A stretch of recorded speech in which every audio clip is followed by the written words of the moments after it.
Hi, welcome to my channel, Math Made Easy with Laurel. I'm Laurel, and in this video we're going to talk about simple interest.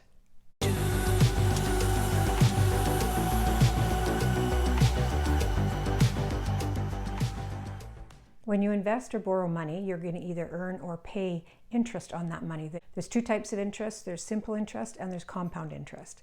I'll talk about compound interest in another video, but in this video I just want to focus on simple interest. And simple interest is the interest earned solely on the money that you borrow or invest. Let's take a look at the formula. I represents the amount of interest that you either pay or that you earn, and that will be equal to P, which is the principal, and that's the amount that you borrow or invest. R is the rate of interest per year, so the annual rate of interest, and T is the time duration of the loan or the investment in years or part of a year. What I want to do in this video is just play around with this formula, finding any of those four values when we know the other values. So let's take a look. In our first example, Christine borrowed $10,000 at 8% interest for a term of 30 days. How much interest will she pay? This is the formula we're going to use, and let's find the values that we know and just write them at the side so that we know what to plug into our formula. Principal, P, is the amount she borrowed, $10,000. R is the annual interest rate. 8% as a decimal is 0.08. T is the length of time of the loan, which is 30 days. We want to write that in years. So because there's 365 days in a year, we would write that as 30 divided by 365. Now let's plug these values in. So the amount of interest that she would pay would be 10,000 times 0.08 times 30 over 365. And that amount is $65.75. In our second example, Steve borrowed $5,000 for 7 months at 7.5% interest. How much interest would he pay? So again, we're finding I. Principal in this case is the amount he borrowed, $5,000. The rate is 7.5%. As a decimal, that will be 0.075. And the time is 7 months. So in terms of what portion of the year that is, we would write that as 7 divided by 12. Now we can plug these values into our formula. Amount of interest will equal 5,000 times 0.075 times 7/12, and that's $218.75. Now let's try some examples where we're finding or solving for one of these values. Our third example says, how many days will it take to earn $100 on an investment of $5,000 if the interest rate is 10%? In this case, I know I. We want to earn $100, so that value is known. Principal, the amount borrowed, is $5,000. The interest rate is 10%. As a decimal, that's 0.1. So what we don't know is time. Plug in our values. I is 100, P is 5,000, R is 0.1. And if I was finding T in years, I would just put T as my variable. However, it's asking for how many days. So I'm going to write my time as the number of days, which I'll call X, over 365. There are different ways that I can solve this equation, but because I want to do everything in one fell swoop, I'm just going to rearrange it. I'm going to isolate my X first, and then I'll bring out my calculator. So in order to solve for X, I'm going to take this value here. To move 5,000 over to this side, it's being multiplied, so to move it over, I have to divide by it. Similarly, 0.1 is being multiplied, so to get rid of it, I have to divide by it. And it's being divided by 365, so to move it over, I'm going to multiply by 365. So you just perform the opposite operation with those values, and so this is what X will equal. Now, when you're calculating this, I just want to give you a word of warning. If you type it in as 100 times 365 divided by 5,000 times 0.1, it will not be correct. You would have to put brackets in, and then you could say 1,000 times 365 divided by bracket 5,000 times 0.1, end of bracket. The other option is you just can take 100, multiply by 365, then divide by 5,000, and then divide by 0.1. Either option should give you an answer of 73 days. When you encounter questions about principal and interest, you can use this formula. S will equal the principal plus interest. Now, we know what interest is equal to. It's equal to P times R times T. So you could think of it this way. And then we could factor out a P out of both of those terms and get S equals P times 1 plus RT. So you're going to see this formula when you're dealing with the sum of both principal and interest. Now let's look at some examples of problems where you need to use this formula. In this example, it says Jake borrows $6,000 at 12% interest for a term of 90 days. How much is owed by Jake at the end of the term? So this is different than the other questions which said how much interest is owed. This says how much does Jake owe, which is going to include the principal plus the interest. Therefore, we're going to use the sum formula, which is principal times 1 plus RT. Again, let's write down the things that we know. We know the principal is $6,000. The rate is 12%. As a decimal, that's 0.12. And the time is 90 days. In terms of what portion of a year that is, that will be 90 over 365. So let's plug these values into our formula. We know the principal is 6,000, we know the rate is 0.12, and we know the time is 90 over 365. If your calculator is in the correct mode, that it follows order of operations, then we can just punch this in exactly as we see it. If it's in chain mode, then you're going to have to change it, and I talked about that in a previous video on the business calculator.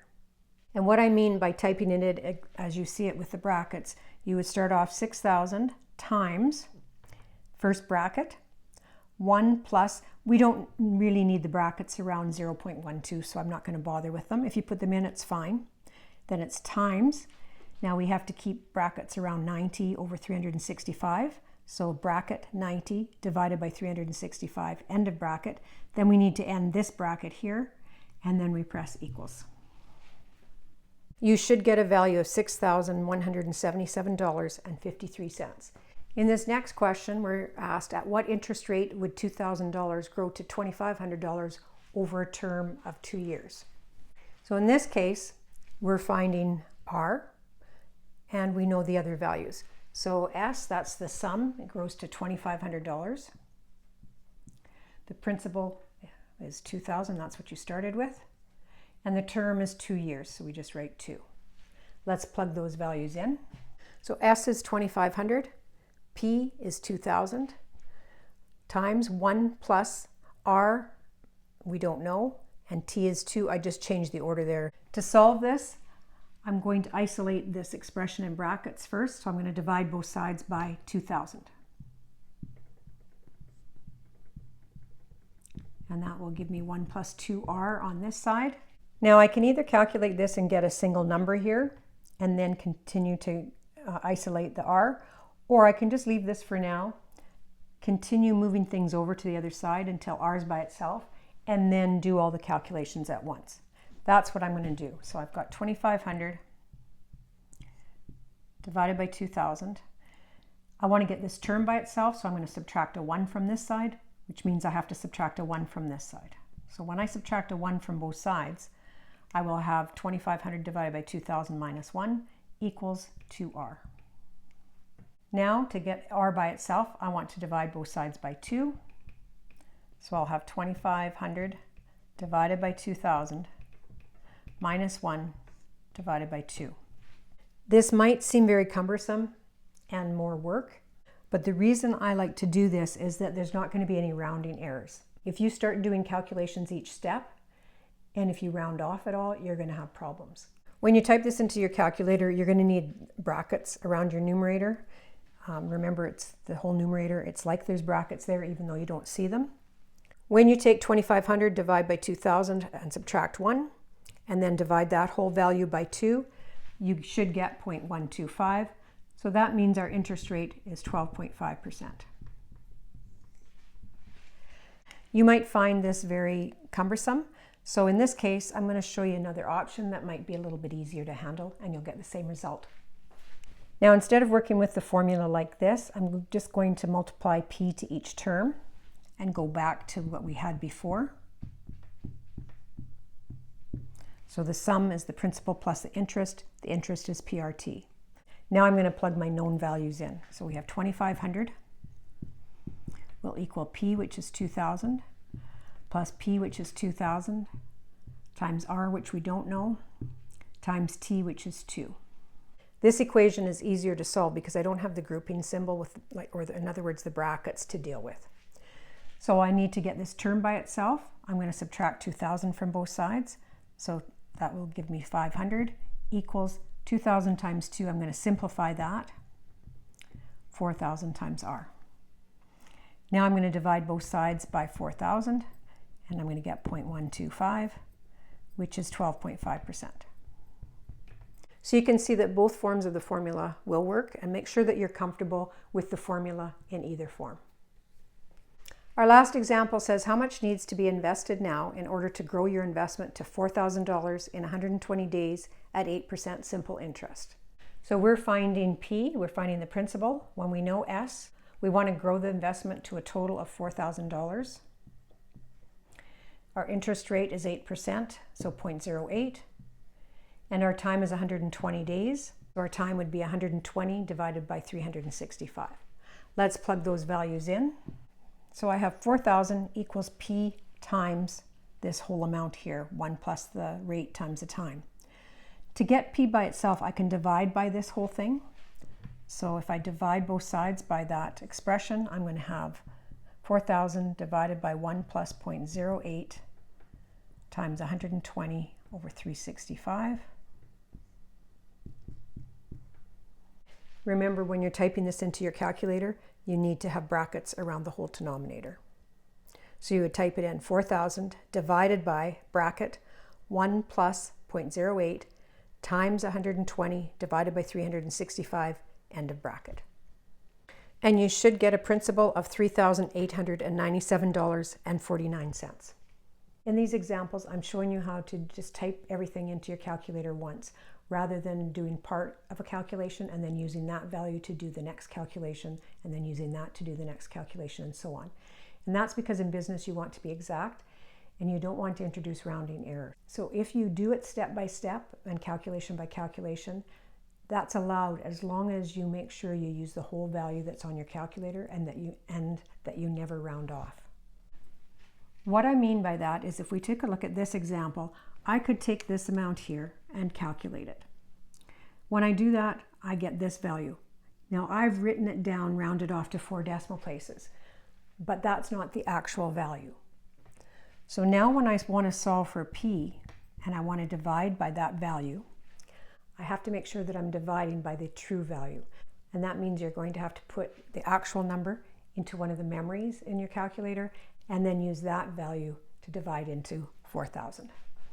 You should still get an answer of $3,897.49 if you didn't round off that value. So this video covered the basic concepts of simple interest. We're going to go a little bit further with simple interest in the next video.